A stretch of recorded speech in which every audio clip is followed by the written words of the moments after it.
আজকে প্রসিকিউশনের পক্ষ থেকে সূচনা বক্তব্যের মাধ্যমে এই মামলার আনুষ্ঠানিক বিচার পর্ব শুরু হয়েছে। আজকে আমরা কোনো সাক্ষী উপস্থাপন করিনি, কারণ আজকে অন্য একটি মামলায় অর্থাৎ জিয়াউল হাসান সাহেবের মামলায় আরেকজন সাক্ষীর সাক্ষ্য গ্রহণ অব্যাহত আছে। সাবেক সেনাপ্রধান জনাব ইকবাল করিম ভূঁইয়া তিনি তার অসমাপ্ত সাক্ষ্য প্রদান করছেন, তার জেরা হচ্ছে। সেটা শেষ হবার কারণে, সেটা শেষ হবার জন্য যে সময়ের প্রয়োজন, সেই সময়টুকু দেওয়ার জন্য আজকে আমরা কোনো সাক্ষ্য উপস্থাপন করিনি। আগামী 25শে ফেব্রুয়ারি আসামি অজেদ জয় এবং জুনায়েদ আহমেদ পলকের বিরুদ্ধে যে মামলার, সেটার প্রথম সাক্ষ্য অনুষ্ঠিত হবে। ইন দ্য মিন টাইম আজকে আরেকটি মামলায় ট্রাইব্যুনাল 2-এ সাক্ষ্য গ্রহণ শুরু হয়েছে। সেই সাক্ষ্য গ্রহণটা অব্যাহত থাকবে।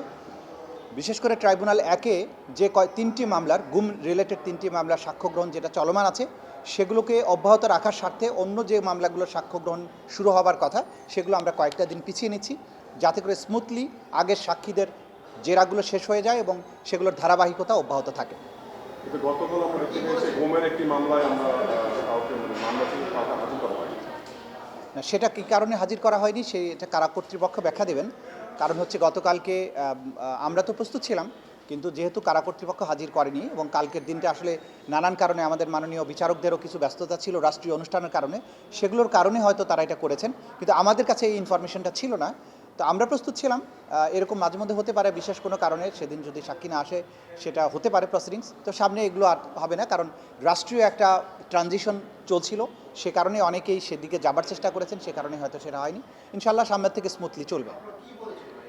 বলেছি যে বাংলাদেশে 2024 সালের জুলাই এবং আগস্ট মাসে বাংলাদেশের আন্দোলনকারী ছাত্র জনতার উপরে যে ব্যাপক হারে যে ম্যাসাকার করা হয়েছিল, যে গণহত্যা চালানো হয়েছিল, সেটার মাস্টারমাইন্ড যারা ছিলেন তাদের মধ্যে অন্যতম দুজন হচ্ছেন সজীব অজেদ জয় এবং জুনায়েদ আহমেদ পলক। কারণ তারা দুজন আইসিটির দায়িত্বে ছিলেন। তারা সেই সময় ইন্টারনেট বন্ধ করে দিয়ে গণহত্যা সংগঠনের ব্যাপারে তারা সর্বাত্মক সহযোগিতা করেন এবং জুনায়েদ আহমেদ পলকের সাথে অন্যান্য মন্ত্রীদের সালমান এফ রহমান সাহেবের কথোপকথনের মধ্য দিয়ে দেখা যাচ্ছে এই গণহত্যাকে ফ্যাসিলিটেট করার ব্যাপারে তাদের মধ্যে সলা পরামর্শ হয়েছে, ষড়যন্ত্র হয়েছে, পরিকল্পনা হয়েছে। সেগুলো আমরা এখানে তুলে এনেছি এবং ইন্টারনেট বন্ধ করার মাধ্যমে ছাত্রদের মধ্যে পরস্পরের যোগাযোগ বন্ধ করে দিয়ে তাদেরকে গণহারে হত্যার সুযোগ তৈরি করে দেয়া, পরবর্তীতে যে গণহত্যা বাংলাদেশে হয়েছিল তা বিশ্ববাসীর কাছ থেকে আড়াল করার যে চেষ্টা, সেই কাজের সাথে তারা সম্পৃক্ত ছিলেন। বিশেষ করে ঢাকায় যে ব্যাপক হারে গণহত্যা হয়েছে, বাংলাদেশের মানুষের কাছে এটা পৌঁছতে দিলে সেই সময় গণ অভ্যুত্থান আরও বেশি তীব্রতর হতে পারে, এই আশঙ্কায় তারা এই কাজগুলো করেছিলেন। তারা হত্যাকাণ্ডের সাথে সরাসরি ষড়যন্ত্র, পরিকল্পনা, সরাসরি অংশগ্রহণ এবং গণহত্যাকে আড়াল করার যে কাজটা করেছেন, সেই বিষয়গুলো এই সাক্ষ্য প্রমাণের মধ্য দিয়ে আমরা তুলে এনেছি। সেটাকে সামারাইজ করেই আজকে আমরা প্রসিকিউশনের পক্ষ থেকে আদালতে সূচনা বক্তব্য উপস্থাপন করেছি।